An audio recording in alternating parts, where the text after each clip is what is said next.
Я люблю конструировать и создавать устройства для приготовления вкусных блюд. Например, вот этот очаг. Я взял за основу традиционный узбекский очаг. Слегка его модернизировал, у меня получилось просто чудо-печка. А это традиционный тандыр. Ну, тандыр кто только не создал, слушайте. И индийцы, и узбеки, и таджики, и иранцы, азербайджанцы. Полмира готовят в тандырах.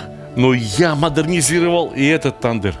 Я не слишком стал модернизировать итальянскую печку для пиццы. Оставил ее, в принципе, такой, как есть. Потому что, как мне кажется, она уже достаточно хороша. А сегодня у нас в гостях устройство, которое модернизировали, которое переделали из традиционной японской глиняной печи очень талантливые инженеры и специалисты в области кулинарии. Встречайте, эта штука называется Green Kamado. Идите сюда поближе. Я покажу, как она устроена внутри и снаружи. Ну, во-первых, это очень современная керамика, которая не лопается, не трескается из-за нагрева, да, и она достаточно объемная, достаточно толстая. Печь весит достаточно много. Это означает, что она способна накопить довольно много тепла. Но уголь горит вот здесь, в этой части. И здесь, обратите внимание, стеночки-то двойные. Понимаете? То есть тепла от горящего угля наружу выходит совсем немного. Все тепло работает туда, куда надо. Уголь располагается на колоснике. Давайте сразу его сюда и насыпем. Сначала бумажку зажигаем. Упаси Господь, если кто-нибудь в такую керамическую печь нальет, как это называется, жидкость для розжига. Не делайте так. Вы испортите печь, я думаю, что навечно. Бумажка от угля. Кстати говоря, вот эта фирма Green Kamado, они выпускают и уголь свой собственный. Уголь дубовый, очень тяжелый. Я говорил вам, я учил вас, что хороший уголь обязательно должен быть тяжелым. Он не может быть легким. Кажется, насыпал слишком много, но это вообще не проблема, это вообще не беда, потому что интенсивность горения здесь регулируется поддувалом. Посмотрите, вот такая сеточка, да? Если через сеточку поменьше воздуха идет, и можно совсем можно сделать так, чтобы вот прям фитилек горел. Понимаете? Можно отрегулировать и получить в этой печи любую температуру. Хотите организовать долгое томление, хоть на 12 часов? Может. Хотите пиццу печь? Вообще говоря, пиццы в таких печах пекутся при температуре 350-400, иногда 450 градусов. Это тоже можно получить. Ну а уж пожарить там стейк какой ни наесть, не знаю, мясом побаловаться, птичкой, это на здоровье. Друзья, которые передали мне вот эту штуку, которая называется Green Kamado, и купить ее можно на сайте greenkamado.ru. Передали не только печку, не только уголь. Смотрите, какие люди. Они еще и мясо мне передали. Мясо. А то у меня дома всего 6 холодильников, и вдруг мяса-то не хватает. Передали чудесный кусочек очень такой пристойной говядины. Очень пристойная говядина, полюбуйтесь.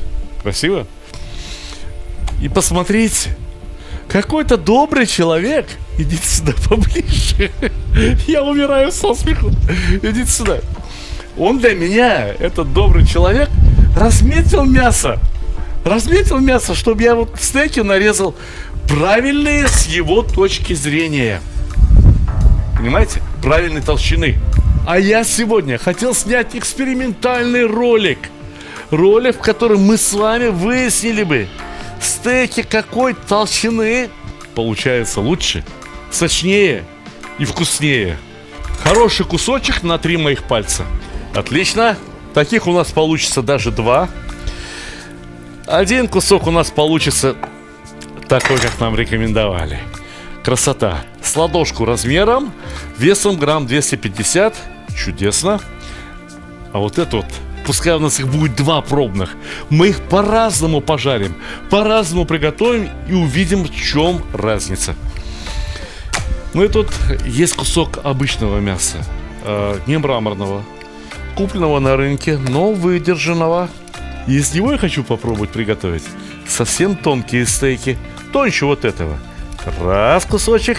Знаете что, у нас здесь несколько человек, поэтому таких кусочков я нарежу побольше. Ну, по полкусочка, чтобы распробовать, чтобы только распробовать. Хорошо это получается или нет? Кстати говоря, выдержанное мясо, оно уже получается очень мягким и нежным. Посмотрите, как его режет нож. Раз, и готово.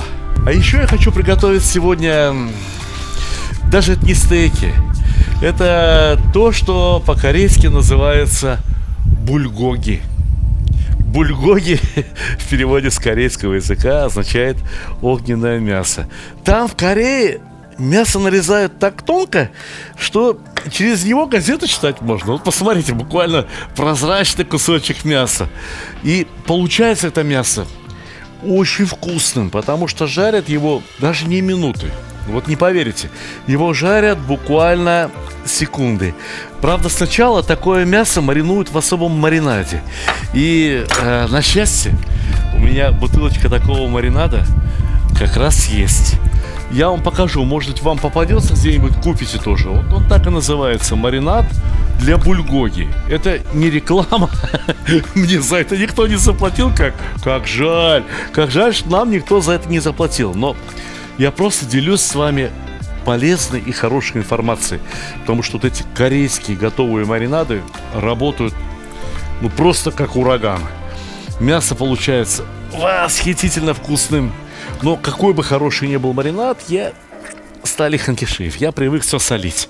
Я сначала посолю вот мясо, а потом маринадом при помощи кисточки.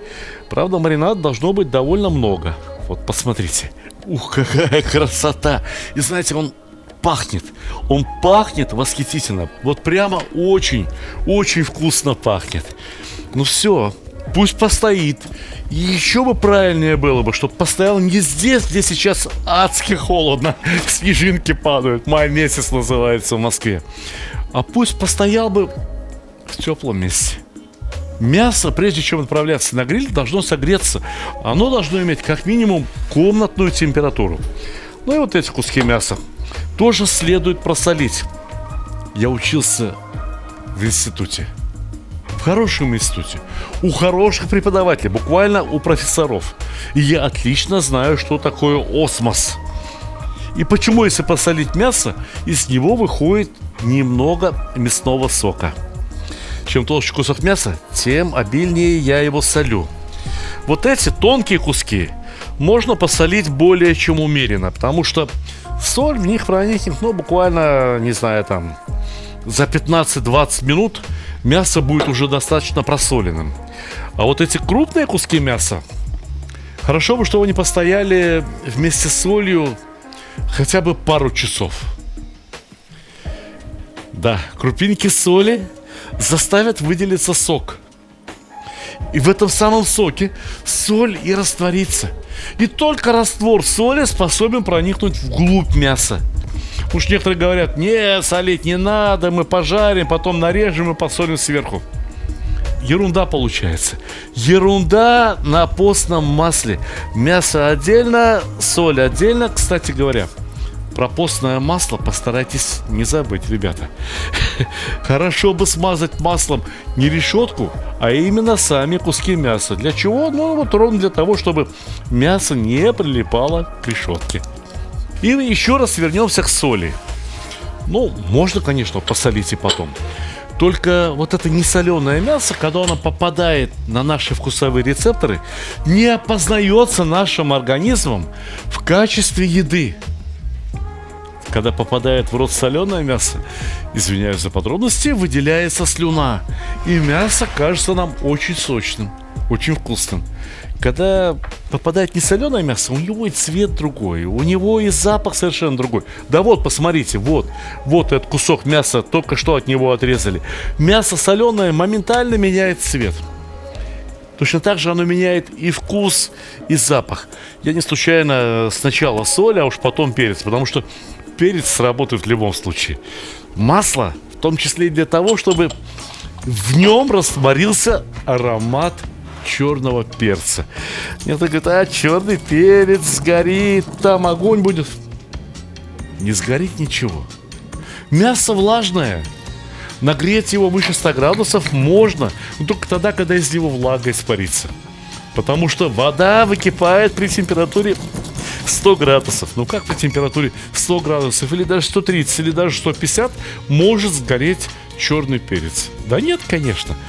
Поэтому вы не слушайте этих теоретиков, а слушайте меня, человека, который не просто знает теорию, но который проверяет ее на практике.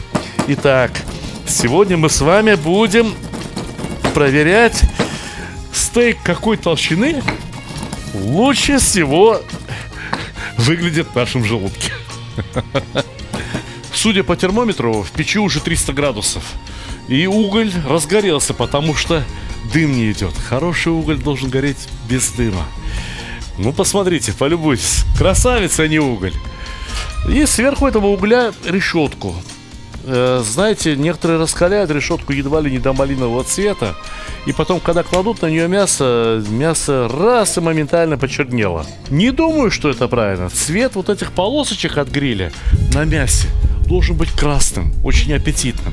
Но ни в коем случае не черным.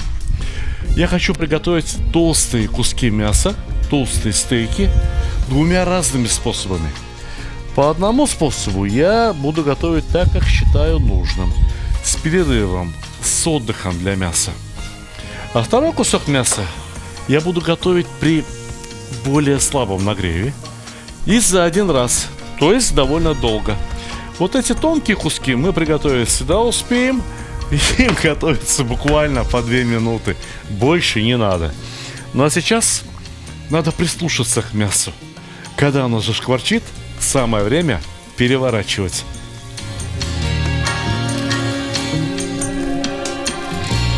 Самое время перевернуть мясо. Полюбуйтесь, я вам что говорил? Я вам что обещал? Золотисто-красного цвета полосочки. Бока у этих кусков мяса имеют достаточную площадь для того, чтобы поставить их, и пусть пожарится и с боков тоже. Да, не только плоскости, но еще и вот эти грани. Первая часть обжаривания, я полагаю, достаточно. Все, мясо подрумянилось со всех сторон, и я убираю его в таржин. Знаете зачем? У меня таржин тоже керамический, и я его подогрел в духовке. Если бы сейчас здесь было чуть потеплее, но было бы такое нормальное лето, то можно было бы просто убрать мясо в какую-то отдельную посуду и дать ему постоять, чтобы тепло из наружных слоев мяса проникло к центру, и только потом продолжить жарить.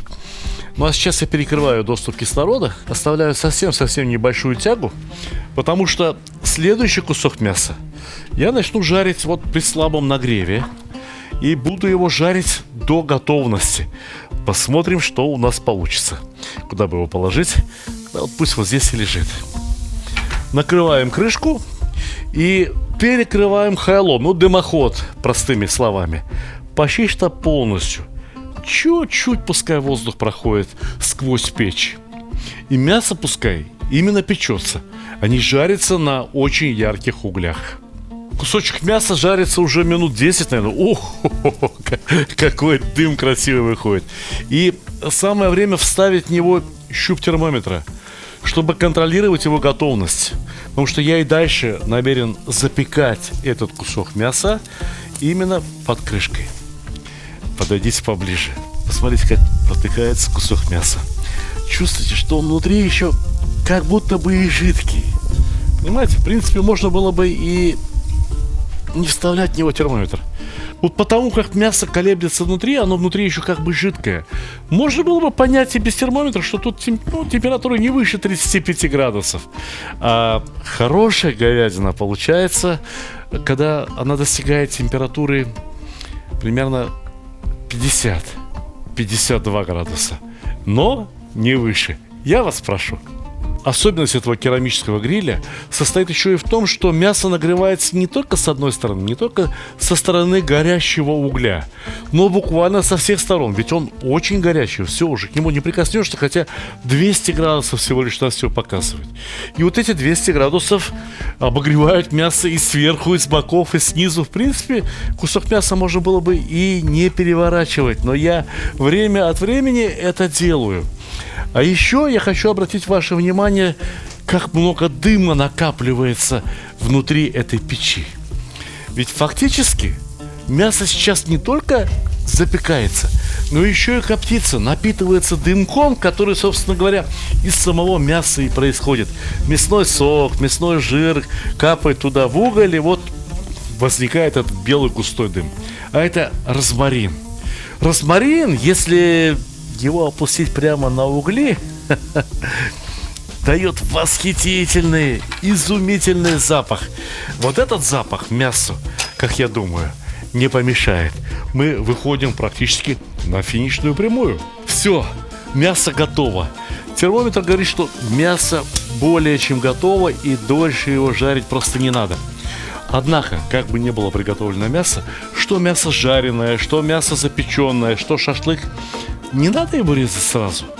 Надо его положить, дать ему полежать, чтобы соки внутри этого мяса успокоились.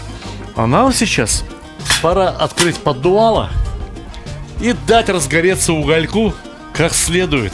Мы сейчас будем жарить на мощном нагреве при открытой крышке. Видали как? Приоткрыл поддувало, и все, сразу пошло как надо. Постоянные зрители нашего канала слышали, наверное, неоднократные мои сетования на то, что у мангала нет ни тормозов, ни педали газа. А вот здесь есть и тормоза, и педаль газа. И это супер. То, что мы можем регулировать температуру, то, что температура подчиняется нашим желаниям, а не мы подстраиваемся под температуру. Это замечательно. Второй этап приготовления первого куска, который мы решили жарить в 2 этапа. Давайте его положим здесь. Совсем тоненькие кусочки я положу потом, а вот этот вот 2-сантиметровый. Раз и зашипел. Раз и зашкварчал. Решетка достаточно горячая. Я думаю, что для этого куска мяса достаточно минут 8. Посмотрите, он еще очень-очень мягкий внутри. И понятное дело, что ему до готовности бесконечно далеко. Но почему бы не узнать, какова его температура внутри куска мяса? Будете смеяться, больше 30. А снаружи ему еще румянится до румянится. Что такое хороший, правильно приготовленный стейк? Это стейк, в котором решено уравнение, при котором корочка снаружи стейка румяная, а внутри стейка мясо красное, либо розовое и очень сочное. Так вот, мясо румянится при температуре от 130 до 150 градусов, а розовый, либо красный цвет имеет при температуре от 50 максимум до 56 градусов. Вот и попробуй справиться с этой задачей.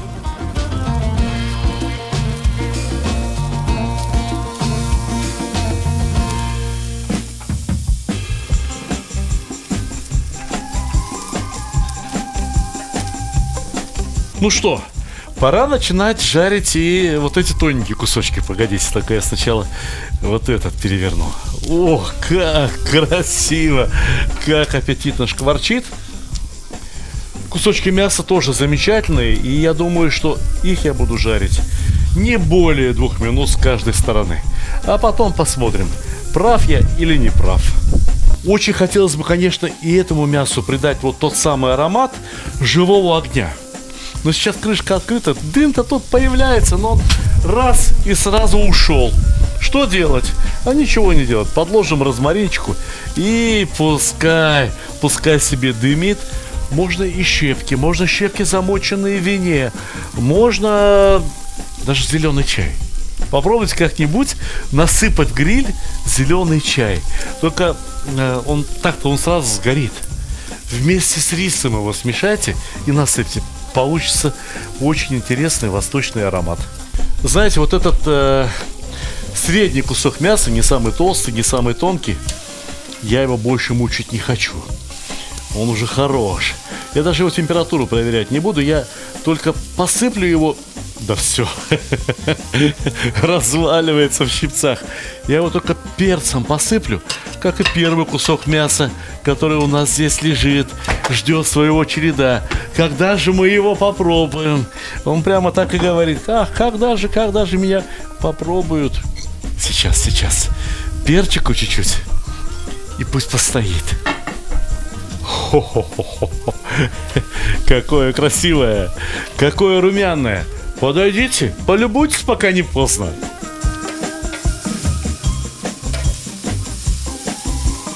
Послушайте, ну это все.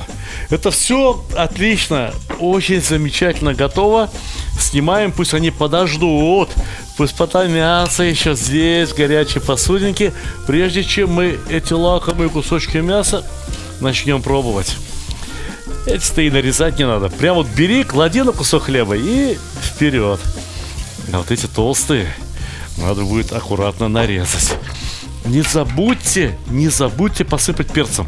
Можно было бы, в принципе, посыпать перцем еще до того, как мы начали жарить. Еще лучше получилось бы. Ну ладно.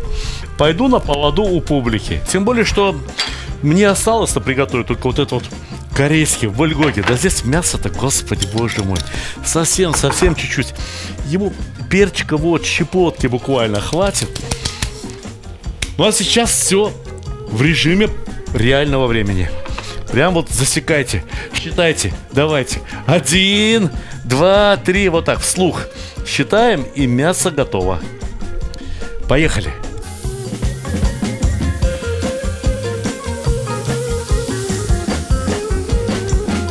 Видно, да?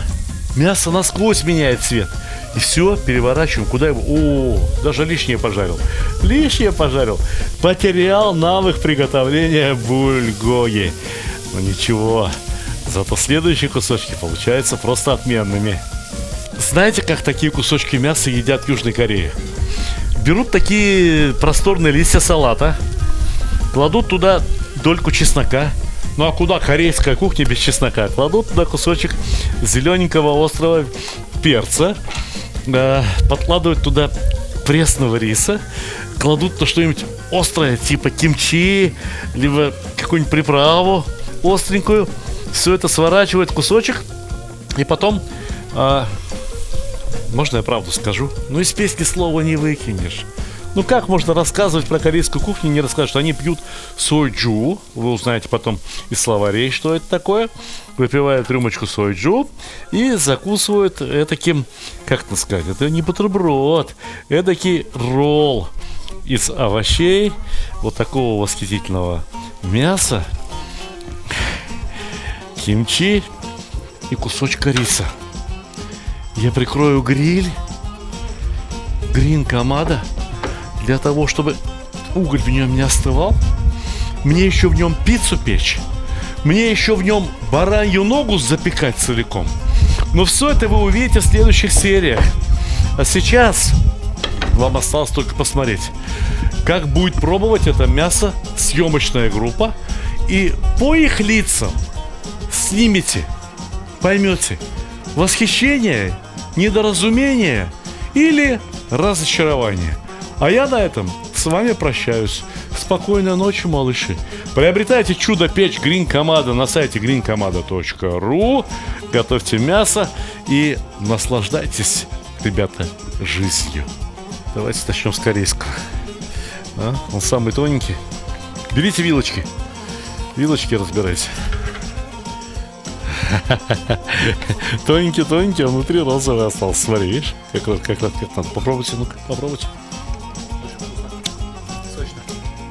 Так. Приятно? Давай вот эти. В палец толщиной. О! Прожарочка мастерская. Снаружи румяная. Внутри розовая. О, не, уже даже серая. Разбирайте, ребят. Разбирайтесь, пока не поздно.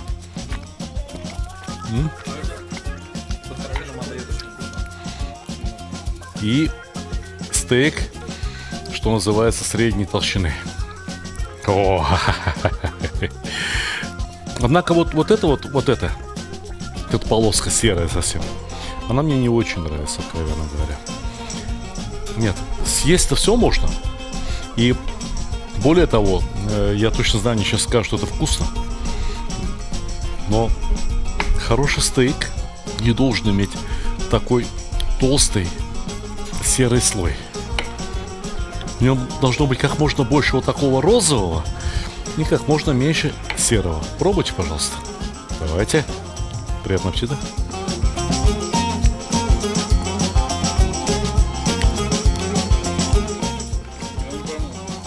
А это как, который у нас 2 раза жарился или который у нас долго лежал? За 1 раз. 2 раза жарился. Стейк двойной прожарки. У этого мяса я хочу обратить ваше внимание, ребята. Посмотрите, вот эта вот серая полоска, ее гораздо меньше. А мясо, видите, прям вот оно вот все рассыпается по волокнам. И оно идеально розовое. Давайте пробуйте. Последняя самая вкусная. Они все очень вкусные. Слабо насыщенные. Вот же он тонкий. Мы все перепутали. Вот он тонкий, который за 1 раз прожарился. Мне кажется, неплохо. Давайте, ребят, по кусочку берите. Мне кажется, что даже отлично. Слишком скромно. Знаете, что нам осталось решить, ребята? Толщина стейка, какая правильная? Какую толщину стейка считать правильным? Он последний вообще был. Мне кажется, что любой может быть, это дело вкуса. Последний самый по мне вкусный. Ну, не знаю, сложно сказать. Все вкусные. Это сказал любой? Да. Дело вкуса, но вкусно всем.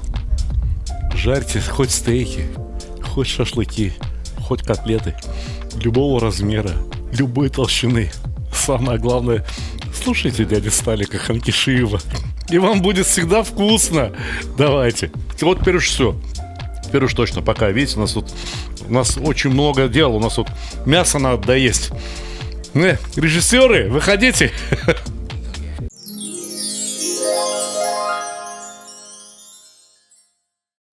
Дорогие друзья, если я что-то и сделал в своей жизни хорошее, то это кулинарные книги, которые я написал.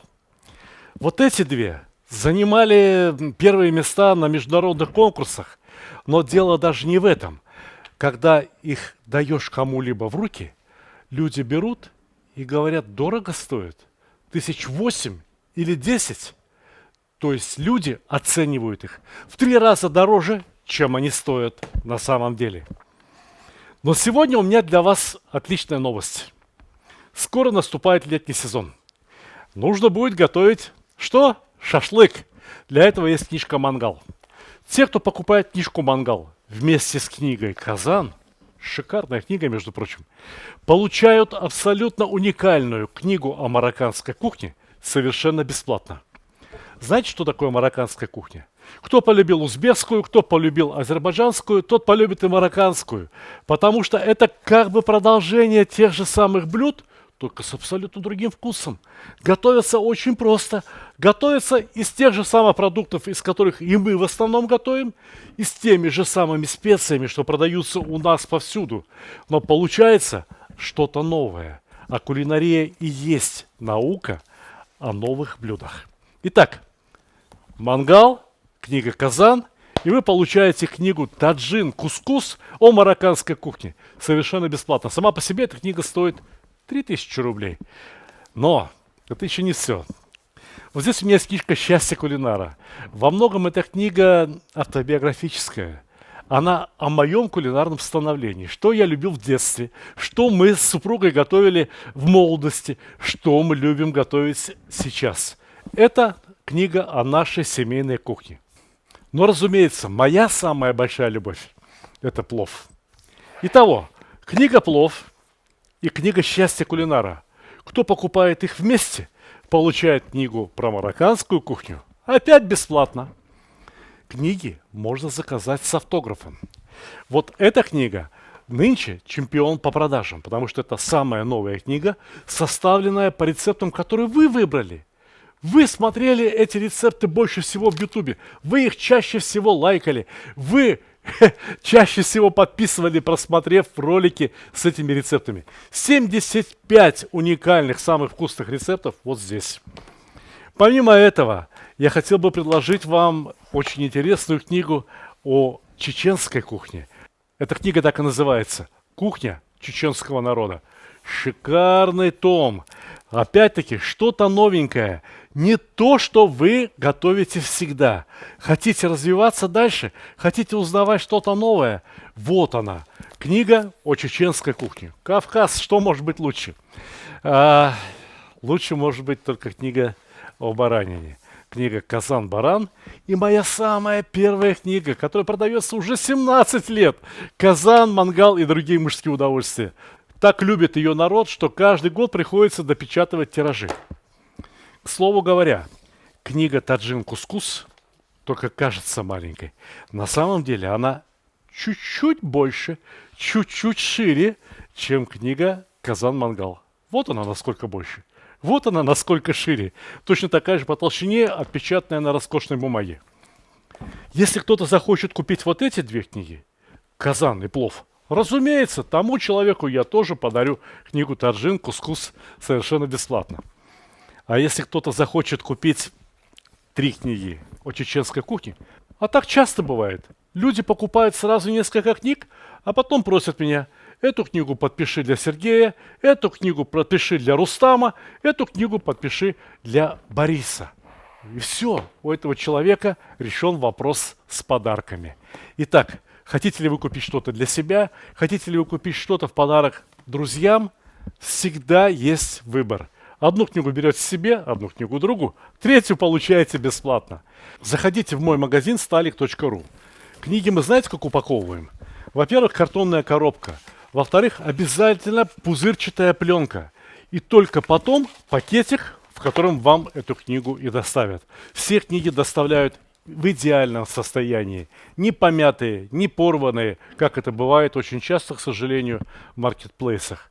Я поэтому и решил, что больше мои книги в маркетплейсах продаваться не будут. Эксклюзивный продавец моих книг – мой магазин, где все под моим контролем – stalik.ru. Ссылка в описании.